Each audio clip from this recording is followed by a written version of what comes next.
Hello and welcome to Arbinger's third presentation in this series, Managing Rapid Change in Crisis. Thank you so much for being with us here today, many from home offices and locations that are quarantined around the world. I've seen in our chat that we have viewers from almost every corner of the globe, which is pretty amazing. I hope that today, joining us, you'll find a sense of connection and community that is a little harder to come across right now. You've all come together seeking many of the same answers on the most critical questions our businesses are facing today. Today's topic has resonated especially deeply: strategic flexibility in a crisis. The audience for these webinars has continued to grow through a combination of wonderful presentations, salient topics, and you sharing these messages through your networks, which we really appreciate. A quick reminder, today's presentation will be recorded and made available to everyone who registered by email, registered through their email. A quick reminder, also, this is being shared on our YouTube, so for anyone who's having connectivity issues on Zoom, you can jump over to our YouTube channel where it's being streamed live. Today's presentation will be facilitated by Mike Merchant. He's a senior consultant with us at Arbinger Institute. Mike is chairman of the board of the Anasazi Foundation, on which the Arbinger bestseller, The Anatomy of Peace, is based.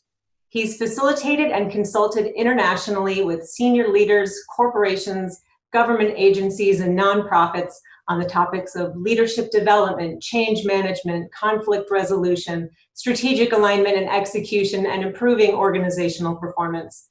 Without further delay, I give you Mike Merchant on strategic flexibility in a crisis.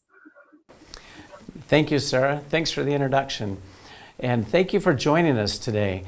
As we spent the last couple of days going through the questions that you sent in earlier to us, it's very clear to us that there are many of you that are facing some very difficult challenges in this current environment.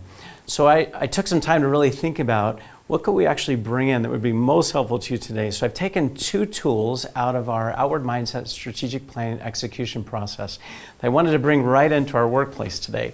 And we're just going to take our jackets off, we're going to roll up our sleeves, and we're going to go to work. And so get your pencils out. We're going to take some time and really think deeply about our work, our organizations, how we can recalibrate our business quickly in ways that allow us to stay relevant in the marketplace and make sure that we're still serving our customers in ways that keep us delivering services that are useful and helpful to them as we move through this. And we're alive to all of our stakeholder groups. We're also going to take some time to really be thinking about contingency plans and how do we engage people in those plans. And so if you'll remember, many of you that have been part of Arbinger for some time, we have what we call the outward mindset pattern. And we're going to apply the outward mindset pattern to the work that we do. See others, adjust efforts, measure impact. So the acronym SAM, so simple tool, see others, adjust efforts, measure impact. We're going to apply that to our work. And the way in which we're going to do that is we're actually going to take our organization and we're going to plug it right into the center of that diagram. Plug it right into the center of that diagram, and we're going to be thinking about who do we impact? Who do we have responsibility towards in the work that we do? So as was mentioned in the introduction, I'm currently chairman of the board of Anasazi Foundation, and we've been doing this very same thing. So I'm going to use Anasazi as an example for a moment. So Anasazi, we're going to take Anasazi and put them right in the center of that in that circle, right? And Anasazi, who do they impact? Well, they certainly impact the families that are currently being served by our organization, those that we might serve in the future. We're a behavioral health care provider working with young people 12 to 25 with substance abuse and emotional behavioral concerns and their families. So we've got to think about the fact that those are folks we impact. We're impacting them right now. Our employees,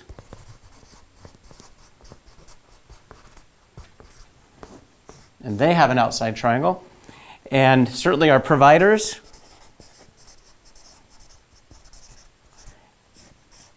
in the marketplace, the providers who refer children to us, the providers who will continue to serve children after they complete our program, our board of directors, and our donors. Okay? So all of them have an outside triangle. In other words, all of them are actually being impacted in significant ways as a result of COVID-19. So they're all having to recalibrate and adjust their work as well. And they're being impacted. They have challenges they're facing currently, and we need to be alive to that. And this tool, using SAM, lets us recalibrate, continuously recalibrate our work in a way that would be most helpful to them and to remain relevant. And so we've actually outlined 4 questions that you could ask. 4 questions that you could ask of all of your stakeholder groups to get really alive to their outside triangles. First question up there is, how is COVID-19 actually affecting you? And second question, what challenges are you now facing? Either as an individual or as an organization or a team, what challenges are you now facing as a result of this? And then the last 2 questions many of you are familiar with is, look, how can we as an organization be more helpful to you in the face of this challenge? And at what frequency should we be checking in with you and holding ourselves accountable for the impact that we're actually having on you during your efforts to work through this challenge as an individual or an organization? So 4 questions that I could ask. And as we ask these questions, we certainly want to then regroup as we gather that data and adjust our efforts, recalibrate our efforts in a way regularly that's going to help us stay out in front and alive to them, adjusting whatever we do in ways that will be most helpful to our stakeholders. For example, at Anasazi, the families we serve, many of those families are quite concerned about travel. Many of those families are concerned about their children's safety who are actually in our program. And so we began immediately to start a communication plan to make sure that we were communicating regularly with those families. We made it possible quickly for them to access our orientation, our training and therapy, everything virtually and remotely, so that they could join us, feel like they could fully participate in it without having to be with groups of people, but to keep them safe. We changed our admission process to actually admit out in the parking lot, so that they're not in a building, they're not with large groups of people. So we're making adjustments in every way to make sure that we're alive to their outside triangle and serving them in ways that are helpful to them and the challenges they're facing right now. We might, in our employees, really thinking about their outside triangle. Many of them are concerned about, will they have a job in 2 or 3 weeks? How is this impacting them and their team? So making sure that we're continually keeping our employees engaged. And I'll actually share with you a tool in a moment that will help you keep them engaged. But how do we keep them engaged? How do we help them be part of the solutions and the adjustments that we need to make as an organization? How do we keep them informed as to how this is impacting them and the decisions that are now being made? And then certainly thinking about our providers and how we impact them, and the handoff between referring professionals sending children to us, and certainly after, how do we make sure that's effective and done in a virtual way so that we keep that communication flow, we continue to serve families in the right kind of a way, and then we have a board that needs to be communicated with. That board is responsible for our governance. And so if we can keep them updated as to our progress, our financial condition, where things are going, what our missions are looking like, what are our projections best we have in the moment, we want to keep them informed weekly in our organization. And then our donors, those who have contributed, those who are financing the work that we do, how do we keep them informed moving through that so that when they come out of this, they'll want to continue to contribute and give, but most importantly, doing it in ways that actually help them and be ensured that their donors and dollars or their donations and dollars are actually making a difference. So this tool helps us continually recalibrate. So I got to keep coming back to it daily, every other day, asking those questions. We can't ask it of everyone, but we can certainly ask those questions of key representatives from each of those stakeholder groups and keep learning from it, keep adjusting. Many of you in your questions said, look, our targets are no longer relevant right now. We're not going to reach that sales number by such and such a time. We're actually not going to accomplish this. So our strategic plans are actually not relevant. So how can we plan in a situation like this? Well, you have to be flexible, have to continue to recalibrate, readjust. This is a simple tool that allows us to do that. Now, I mentioned a second tool that I would bring from our outward mindset strategic planning execution process. And I mentioned earlier that we wanted to bring in a tool that would engage other people. And so this simple tool is it's our work plan worksheets. It's a work plan tool that we have in our planning process that engages others in the organization in developing plans. Well, it's just responsible for all of us to be thinking about contingency plans. What if this team here Actually, someone got the virus. That team couldn't get in the office. They were all quarantined. Or that team actually couldn't even work virtually because 4 or 5 of them are in bed for 2 weeks. What are we going to do? What will we do? How will we adjust? How will we compensate for that to happen? Or we're not going to meet this sales number. That sales number is no longer relevant. We're not going to meet this sales number. What would happen if we went 3 more weeks at the current level of sales, or 120 days without one new sale of this particular product? And so we have to start thinking about those contingency plans. How much cash will we have? Who will we need to have remain in the organization to keep things alive as we keep moving forward? And so to actually engage your people in thinking through those plans is one of the best ways. You're going to get a lot of energy around that right now because many people are at home wondering if they're going to have a job, wondering about their futures with the company. And you may end up having to make cuts and pulling back. In fact, for many of us, that's what we need to do during this time. But some of those employees, you don't want to lose their engagement, their commitment over time. And in hopes of when things pull out, that we can actually bring them back on board, let them be part of the solution, let them be part of it. And so what we would suggest is think about those what ifs, right? What ifs, and then gather teams of people together, identify a leader of that team. And when you're thinking about building teams, you want to think about best thinking. Who can bring best thinking to the table right now to actually put a plan together, a wise and smart plan, a very decisive plan, and then who is going to be affected by that? And have people join the team who will be most affected by that contingency, right? And you might even think about bringing in a stakeholder or two to participate and be part of the development of that plan if they're going to be affected by this contingency. And so you build a team, they've got a leader, you build a team, you give them a worksheet, and you have them go back and put their best thinking to it. They're going to plan, and they're going to plan virtually, and they're going to put a plan together. One person, the leader, will actually map out that plan, and then you find a time for them to come back and present that plan. Now, it might be this afternoon, it might be Monday, it might be Tuesday. We want to make sure we get these plans in place. You might have 3 plans, you might have 5.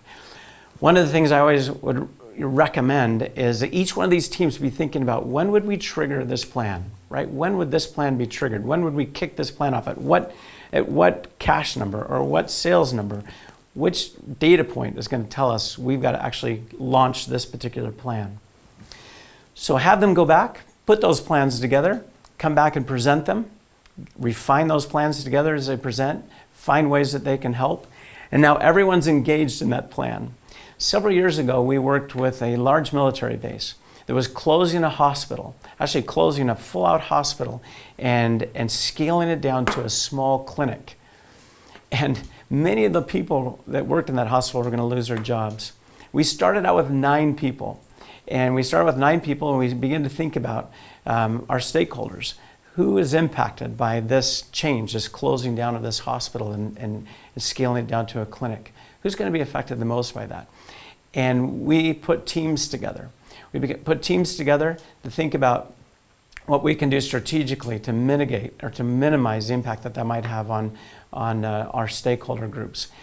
And we identified teams, we pulled people together, thinking about, look, who can bring best thinking to it? Who's going to be affected by this the most? And we went from 9 people to 79 people.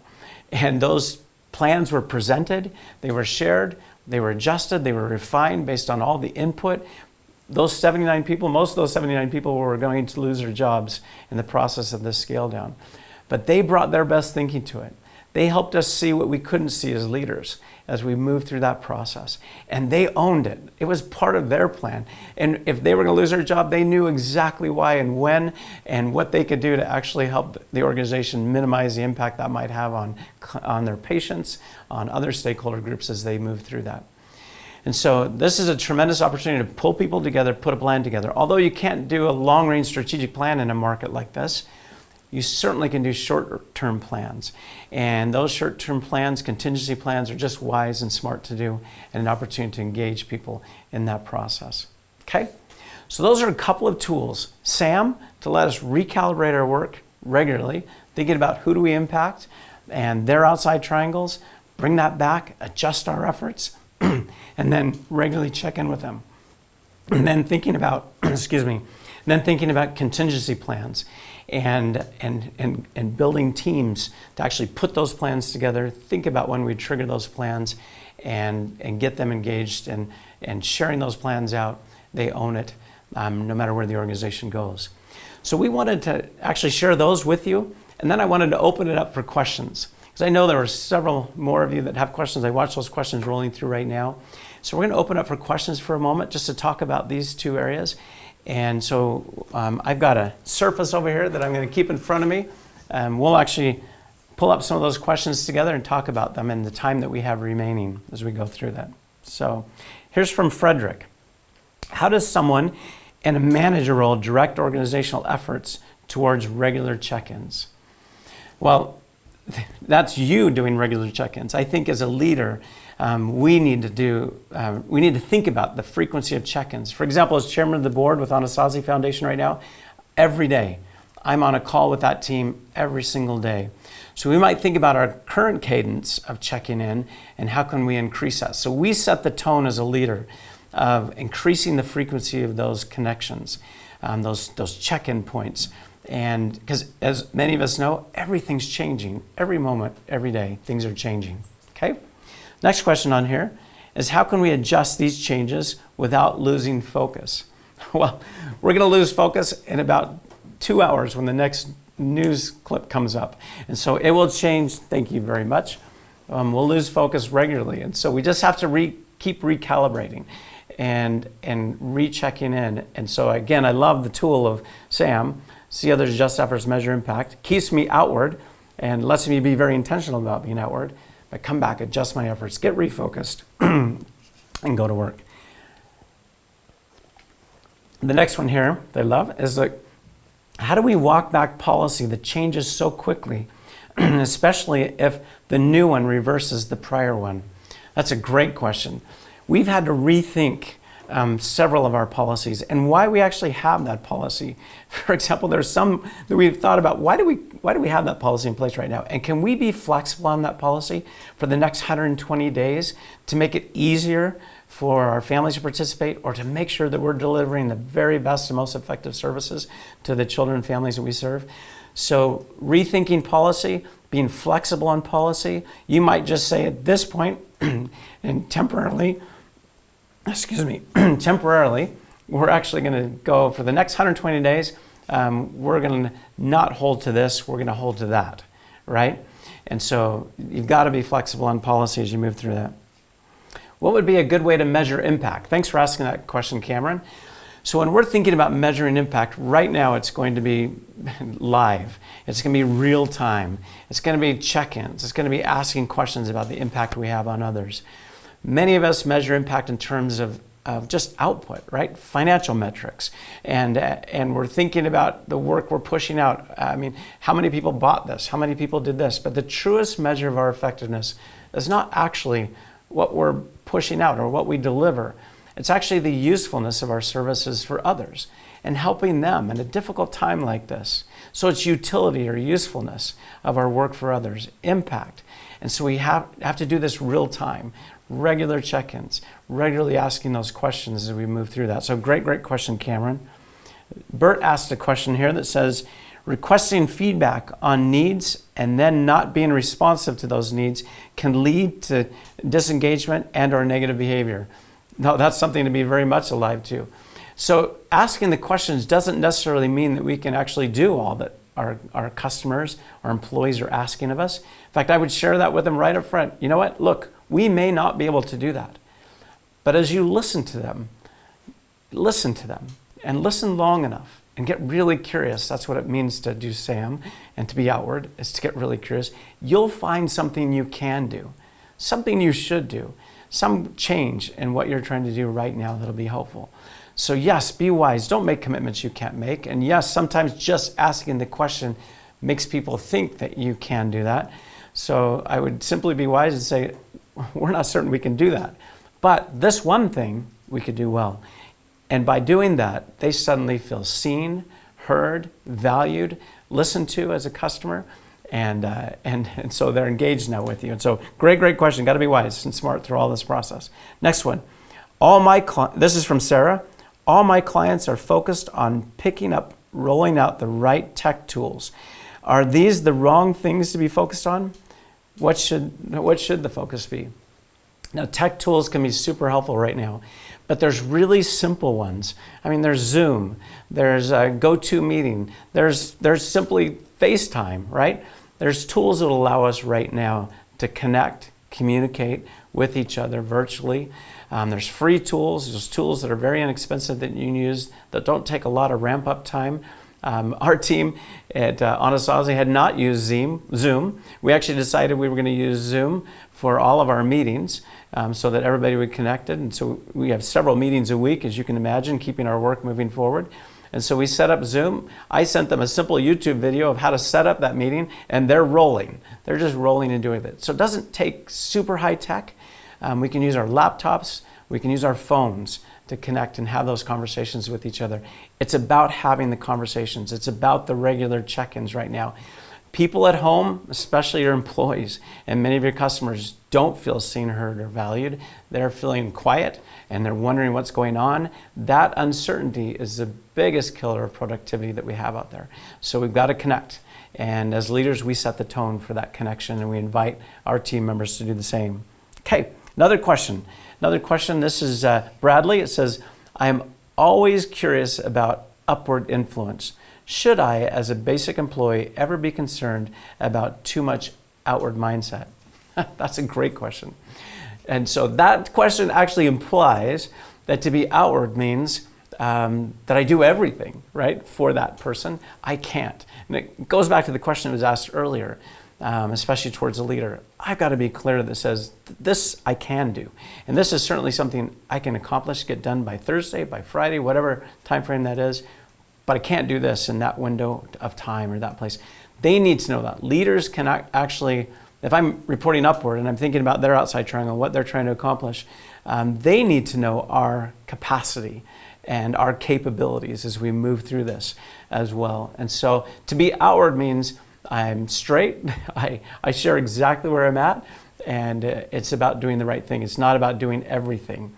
It's about being honest. It's about making sure that my leader knows my current capabilities, what we can accomplish, what we can achieve, what I see that they maybe don't see, and I want to make sure that they know that as well. That's a great question as well. David, how do we keep... Oh, that one just scrolled up past. Apologize for that one. So Monica says, how would we keep the team motivated and engaged in such an environment? I think contingency plans is a really easy way to keep employees engaged right now at home. As much as you might think it would be difficult for them to think about contingency if this were to happen or that were to happen, it actually helps them feel like they're part of the solution. And they're going to get really innovative and creative as they work through this together, and you want their best thinking. And as a leader, you don't have time to think through all those.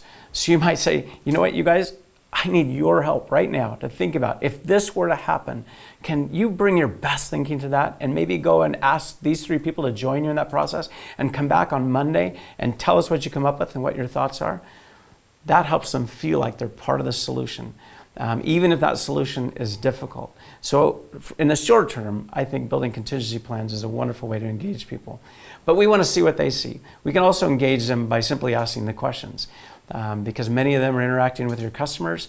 Many of them are interacting with other employees and teams. They have internal customers. So we've got to keep asking the questions of all of our stakeholders, including our people. Sarah says, when we're seeing others to understand their goal and objectives, what happens when they have a corrupt agenda that isn't in the best for the organization? We got to share with them that, look, this isn't going to be the most helpful to us as we move through that. Sometimes you're going to learn that in those outside triangles, as we begin to think about what are their objectives and challenges, those objectives may not line up with ours. And so there may be conflicting in some ways. And so as I step back as a leader, I might have to ask myself, what's their deepest human objective right now, right? And for many of them, it will be to be part of the process, to be seen, to be heard, to be valued. That's usually their deepest human need right now in this work and where we're going. And so I might say, look, that's not going to be helpful to us, or we can't move down that. We just don't have the resources to do that right now. But I do need your help around this. I would love your thinking in this space. and in this area. So we're going to all have to do some redirecting. But again, outward is not indulgence. Outward is not doing everything that others want us to do. Outward is doing what we can do to be helpful. I've always loved the outward versus inward diagram at Arbinger. You have inward. Inward, I'm only thinking about myself. I'm thinking about how this impacts me. Outward, I have work to do. There is an inside triangle.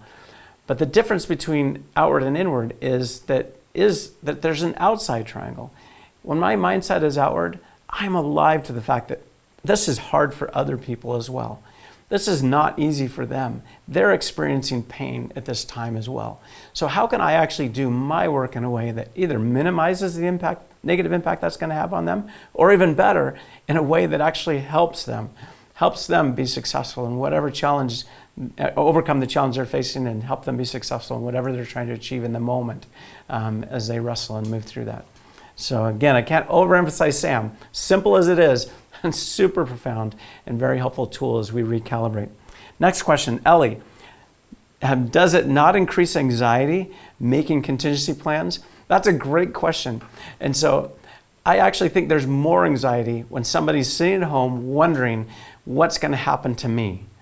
Somebody's in a room making a decision and it's going to impact me, and they're not calling me. I'm not part of this effort, and just wondering. That's actually a worse place to be. I would rather have the team thinking about, all right, given our current cash situation, given our current overhead right now, if this were to happen, what adjustments do we need to make? Let them be part of the solution. It actually will decrease their anxiety. More isolation creates more anxiety, much more anxiety in this process. Okay, Craig, are there cautions for over-engagement of which we need to be cautious or aware during these times? Again, that question still implies a bit that by connecting with people, by getting people to connect with each other, by asking questions, that it's going to overload our work. That being outward means that we have to do everything that they want for us. I actually think now more than ever, as I just mentioned, isolation creates more anxiety. It's difficult for people. And we have to be wise. One of the questions we're asking there is, how often do you want me to check in with you, right? And so learn from them. They might say this is too frequent, or let's try every other day, or let's try once a week for the next 120 days. So again, what would be helpful to them in checking in with them? What will be helpful to all of your stakeholder groups, including your employees, your board, your owners, shareholders? How often should we be checking in with them? And get a feel from them. That's why you keep recalibrating that work with them. And so I'm not sure that I'd actually rather err on over-engagement than under-engagement in this type of work environment. Last question from Michael. What do we think is the most important thing team leaders should do right now? I would say two things. One would be to realize that this will pass. This is a storm. This is a difficult storm for many of us to experience, and the uncertainty is hard, not knowing when this storm will end. And so, but as leaders, we've got to be alive to the people we have responsibility towards, to how they're experiencing this, how they're experiencing our organization, and recalibrate, constantly recalibrate, and make sure that we engage people in finding the solutions. And I believe if we'll do that, we'll actually find opportunity. There's always opportunity in crisis. We'll actually come out of this with additional solutions. We'll actually come out of this thinking about our businesses in ways we haven't before. We'll find efficiencies in what we're trying to do right now that we've never actually thought about. Or we'll be forced into doing things that we should have done 2 years ago. We're going to do them now. That will actually help us deliver something that's more effective and more helpful to our customers. Thank you so much for joining us today. We really appreciate it. And we will actually be following up with a 4-hour session around these two tools where we can actually roll up our sleeves even more and dive in thinking specifically about this work. So watch for that coming out. And please watch for all of the additional webinars that will be coming up over the next several weeks. Thank you very much for joining us today. Really appreciate it. Thank you, Mike, so much for facilitating this important conversation. And thank you to everyone for your participation and for joining us as part of this community. Mike really is such a great presenter, and he has such an amazing breadth of of experience. He facilitates many of our Arbinger workshops where he dives a lot deeper into these tools he shared today and many others. Today, Mike spoke about applying SAM to your organization. At Arbinger, we've been doing that daily with our clients. Their needs and the state of the world are changing constantly, even minute by minute. In response to those needs, Arbinger has chosen to expand access to our virtual workshops, previously available by request only.